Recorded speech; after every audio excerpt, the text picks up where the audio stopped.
Hi, Dan from DJMoore Lofts, and today we're outside this lovely build in one of the estates in Milton Keynes, where we're cracking on creating a new master bedroom and ensuite. So this is quite a big loft space to start with. So the original truss roof was quite restrictive up there, but you'll see it in a minute once we jump up there, the space that we've been able to create thanks to a massive dormer. But yeah, we're all set up over here. Our electrician is here. Our plumbers are here doing some of the first fix plumbing and electrics, so then the lads can crack on with the insulation and so on. On the insulation, you'll see here we've got different thicknesses, and this is obviously for all different places in the property. The majority of the stuff that we use is like 100mm, and then we then put 50mm over the face of it or 25mm over the face of it in different areas and so on, i.e. the slope or vertical walls. We've got a nice little rubbish chute on this one. Had quite a few tiles and rubbish to come down, so it was kind of a nice option to be able to put on there. Look at that for some parking. No front sensors on that either, so I've done well there. My luck, normally with a day like today where it's peeing down with rain, I didn't my bumper on that or my bonnet and smash it up. But anyway, sorry, I digress. Let's jump up there, have a little look. So I've got a meeting with a client in a moment to just go through some bits. But the lads have cracked on with what they can inside and out. Oh God, nearly broke off my neck then. So the dormer is constructed. So here we've got a 9.5 metre dormer, roughly 3.5 metres deep, so it's quite a size. Once we jump in there, you'll see the space that it's added, but they've started counterbattening ready for it, and we've got some cladding along the front. You see here we've got 2 windows, and then we've got a really nice Juliet balcony going in this place here. Got some materials left over. And then what we have got on this one, it's got a nice combination of Velux windows due. So they're not here yet because we've been waiting on them. But yeah, in the bedroom on this, we've got some fantastic windows. They're not cabrios, but they're going to look like cabrios. So if you can imagine, the bottom 2 glass windows at the bottom will be fixed, but the top 2 will open top hung. But yeah, should we jump in there? Let's have a little look. Because it is miserable. Let's turn that radio off. Get told off by old YouTube. What you got there? You didn't even get me anything. I didn't know you were here. I told you earlier I was coming over. You selfish gits. Lads have started trimming out, it looks like, for the Veluxes. So we've got Velux in the bathroom, Velux over the stairs, and then, like I was just touching on, we've got like a quad of windows all in this position here. Quite a nice size, so it's roughly 2 metres wide by about 2.3 long, so it's going to be a nice big slope of glass. We'll get that for the ladies. Patch stripping off. Bless him. So you'll see here, I'll try and walk backwards without breaking my neck, that was the original slope and the original angle. So this is what we've added in usable space. So quite a chunk of area.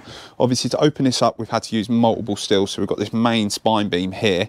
It's a monster. It's a 252 89. I believe it was 8.5 metres long, so quite a chunk. Best part of a tonne's worth of steel. Eaves beam, other eaves beam. We've got this other little red steel here, which you'll see here we're supporting on an acro currently, but we've got a 90x90 post to go in there, which will basically eradicate the need for the acro. The idea of that is instead of spanning from gable to gable and using one big large steel, we can split the span down by basically putting a post at midpoint to allow for keeping everything as small as possible, which in turn basically means we can jack the roof up as high as possible as well. But all the floor joists are in now. Got a couple more that can't go in at the end there, and then we've got our stairwell roughly in this area here. We're just waiting on some firmer measurements, but there is going to be some floor area behind there as well, so there might be a little cupboard hole. Plumbing wise, this was all in copper, so we've had Pat out earlier in the week to basically put it on HEP so that we've got some flexibility of getting the pipes underneath there. And eagle viewers may be able to see there's a gas pipe that runs underneath there. We're yet to lag it and label it, but effectively that's going all the way along there, and which will feed this boiler. But there is an option, that's why I'm here now to speak to the client, that this boiler is probably going to move over a couple of feet. So we're going to talk through the layout of the bathroom shortly just to discuss that. But this is a nice big room. And then where Matt is stuffing his face with chips, that's where the bed's going to go. So they're planning for electrics either side. So from my understanding, we've got sockets either side, and then we've also got 2-way switch either side, as well as a reading light. Yeah. But it's switched. Yeah. So effectively, either side of the bed, you're going to have 2 switches. So you'll have one switch that will turn all of the main down lights off, and then another one that will control a little reading light, so either side of that. And that's what we call an intermediate switch, effectively. So they'll have a switch either side, and then we'll have a switch at the top of the stairs, which can control all of the down lights. So from wherever you are in the room, you can control them effectively. Am I right? Yeah. giggling at? No, nothing. Mugging me off behind my back whilst they eat food that I didn't get given. Yeah, did you get invited? Did you, they invite for you? No. And you was here as well? I was, yeah. Do you know what I mean? The amount of times we buy pizza and stuff like that.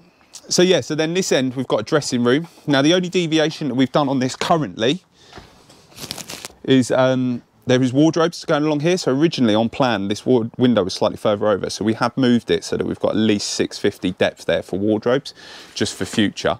And I think what realistically is going to happen is this boiler is going to move over and then actually be hidden in the wardrobe, taken out of the bathroom. But we'll see how that looks at the moment. Obviously it's a bit of a mess up here at the minute because the electricians are running cables everywhere. But no? No, that'd be your plumber. But, oh, and plumber, both of them, between the two of them. But basically we've got some stuff that we need to reposition. So we've got a CCTV system that is going to be repositioned into the eaves area for access. Looking at that, there's not a great deal of space there, so that might be a conversation I'm going to have with them in a moment.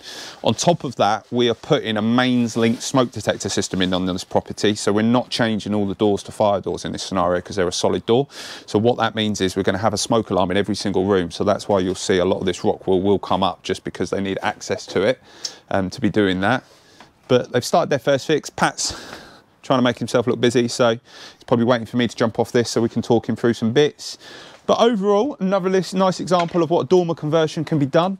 I see a lot of people, I see there was a comment recently, a little bit of slagging off that doubling up the rafters, and I hate doing some of this on YouTube because people just seem to love to mug other people off. I just hate the internet, if I'm being honest with you, but it's good for showcasing our work and getting leads.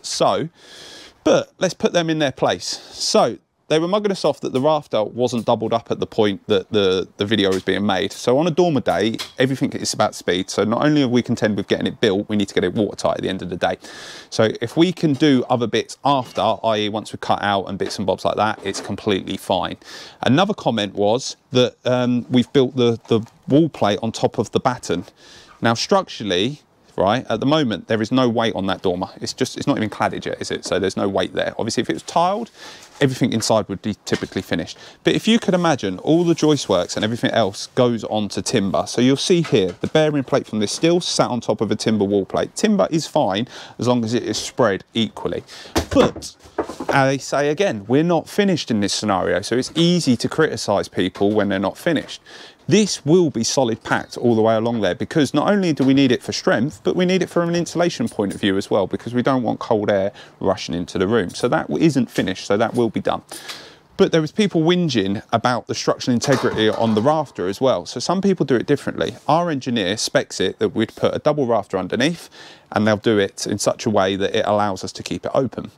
In this scenario though, we're going to have a wall built underneath, which then again transfers some of the weight. So it's all well and good people whinging and moaning, but it's easy to criticise someone when they're halfway through it. And on top of that, people do stuff that's different. There's many of a way to break an omelette, or break an omelette? Make an omelette. That's the one I was trying to say, make an omelette. So yeah, if you don't like what you're watching, by all means unsubscribe. You don't have to be here to see it.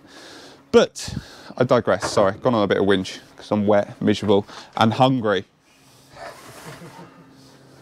I need a Snickers. But anyway, don't forget to like, comment, subscribe. Hopefully you do like what you see, and that is why you're here. But yeah, if you are interested, drop something else in the comments. Please don't whinge, please don't moan. There's too much negativity on the internet as it is. But if you have got genuine questions, I will help. If you are negative and just whinging, I'll delete you and block you. Simple as that.